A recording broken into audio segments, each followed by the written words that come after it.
I need to be more social. I want to be more social, but I'm not able to be more social. Does this sound familiar? Yes, it does, right? So, what do you expect from me in this video? Some tips to be more social? Well, yeah, that's fair. I can share those, but you'll find them plenty everywhere. So, how about I share some biopsychology behind why you are not as social as you want to be? And can you change that and be more social instead? All this and much more coming up in this video, so I want you to watch it till the end.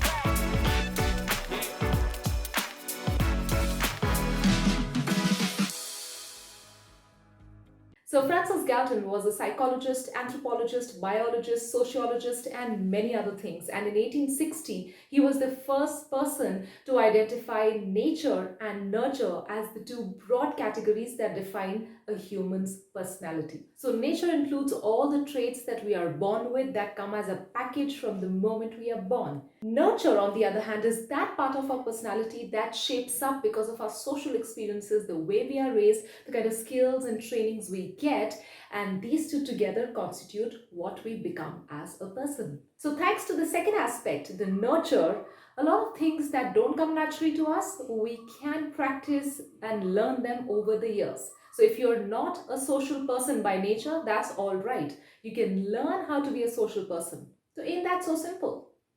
No, it isn't. Nature decides the boundaries of our talent. It decides how far we are going to be able to push our talent that we are trying to establish. Now it becomes complicated because if somebody is not so social by nature and they want to be a social person, chances are this person can only push to a certain limit to how far they can be social. So keeping this as our foundation, I want to discuss 3 points that you really need to consider if you want to be a social person. Point number 1, you need to accept your nature, something that you're born with. Oftentimes, our attempts to be social get defeated because we have this idea of being a certain kind of a social person. And this idea usually is borrowed by some people who we look up to. And maybe these kind of people are more humorous. They start conversations so naturally. They have lots of friends. They come from a certain background. And when we look at that kind of a social person, maybe that becomes our image. The person's social skills that you are looking up to, in all probability, has very different composition of nature and nurture. In the year 1875, Sir Francis Galton himself did a research with 159 twins who were raised together, who were nurtured together by the same family, and they found out that despite the same nurturing, both these twins were very different people and they turned out extremely different. They chose different professions, they became different people, they had different ideologies, etc. Why? Because nature dominates nurture. So the sooner you accept the nature that you have, the sooner you will be able to move to the next step, which is learn a certain skill. And when you are going to eventually learn that skill, you will learn it your way. And that's what we call authenticity, my friend. Point number 2. Everybody has a different biochemistry. I like to believe that we're all like a chemical cocktail of hormones, and while we might have the same hormones, but the intensity of each hormone is very different in each person, because of which some people are more susceptible to sensitivity, some people are less. Some people are more social, some are less. Some people are more approachable, some are less. So I think our nature is so different because our chemical composition is very different. So we need to understand and embrace that. So let's quickly get into some of the hormones that define our social abilities. Serotonin, dopamine, oxytocin, and endorphins are the 4 popular hormones, rather positive hormones, that help us being more social and more socially able. In fact, these are the hormones that make us human beings, and that's why we are social beings. And there's a chain in which these hormones get released for somebody to be able to be more social. So let's say you like something or someone, so the pleasure seeking neurotransmitter, which is also known as dopamine, gets activated in your brain. This further produces serotonin, which is like a natural mood stabilizer. It is also a happy hormone. It calms you down. It makes you ready to, let's say, be more social to approach somebody. So serotonin is one of the core hormones that somebody really needs to be social with everyone, and especially with strangers. A good level of serotonin in our body also ensures that we are less anxious and less susceptible to depression when we get into certain unknown situations. And finally, serotonin produces oxytocin, a hormone that helps us in social bonding and connection with people. So, what does this really mean? Well, now let's talk about the juicy stuff. A person who is not so social, let's say you are somebody who wants to be more social and you are not a social person by nature, that does not mean that you don't have these four essential hormones that help you in positivity and bonding. It only means that these hormones are present in you, but they only get generated by something else. They don't get released when you are interacting with people or when you are socially trying to bond with people. These hormones get released when you're doing some other activities. Let's say when you are creating a product or a service that really excites you, when you are having your favorite food or beverage, or when you receive a gift and surprise from a close friend or family member. Maybe that's when your hormones get generated. So all we need to focus on is how do we make you release these essential hormones that will make you more social. So some really effective things that you can do is associate a place or an object that helps you release this hormone, because humans love territories.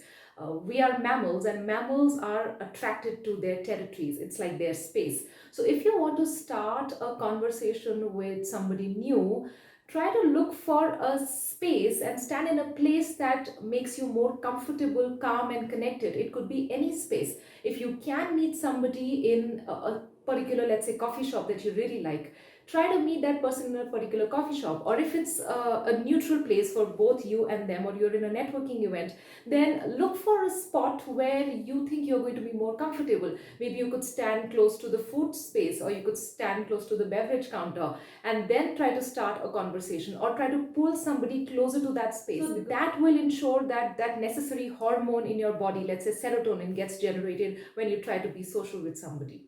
The other thing you could do is always have your favorite beverage if possible before you try to bond or connect with somebody. A lot of people love their tea or coffee. So ensure that, when you have to network with somebody, whether online or in person, try to carry that favorite beverage with you if possible and sip it while you interact with this person, because this coffee or your beverage will ensure that necessary dose of dopamine and serotonin gets released in your body, because that will ensure that the pleasure seeking hormone is released.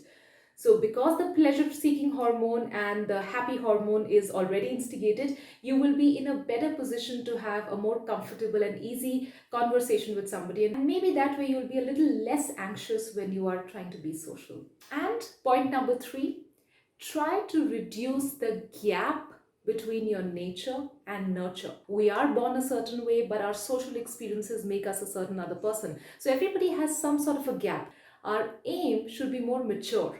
The aim should be to reduce this gap so that we are eventually able to do the thing that we want to. And in this case, we are talking about how to be more social. So let's say you are naturally a private person. You prefer to be private, but your situation demands you to be more social. So you should at least look for 1 or 2 people with whom you are more comfortable speaking to. Try to have more emotional based conversations with these people, more interpersonal conversations with these people. And maybe when you do it with these 1 or 2 people, your brain will be wired to look for more and more people who you can connect with, and you might start enjoying the experience of connecting and being social with people. So if it doesn't come naturally to you, you have to first look for people who will make it more comfortable and natural for you. But if it's the other way, you are naturally social, you like to be approachable and talk to people, but you don't get it the right way all the time. So then you want to really learn the skill. You want to do some courses, you want to talk to the right people who can teach you how to be a natural conversationalist, how to start conversations. You might want to read and look up on what are the best conversation starters in the present scenario. So your learning could be more skill based. So whether there is a concern in the nature or your nurture, the solution is in your hands, and you are the one who needs to reduce this gap. And when you do that, not only a social skill, but learning any skill is going to be a smooth journey. That's all from me. I hope these 3 points really helped you dig deeper into why you are not able to be more social. I also hope that the science and psychology bits that I shared with you connected with you. Now it's your turn. You need to let me know in the comments below what did you like about this video the most and what are you going to do about your social skills. Before I let you go, if you haven't subscribed to my channel, this is the right time, my friend. Let's build this community stronger and bigger. So I want you to click the subscribe button now and also hit the bell so that next time I upload a video, you get a notification. And if you liked this video, please show some love. Click on the like button and share this video with as many people as you think should watch stuff like this. Thank you so much for watching and take care.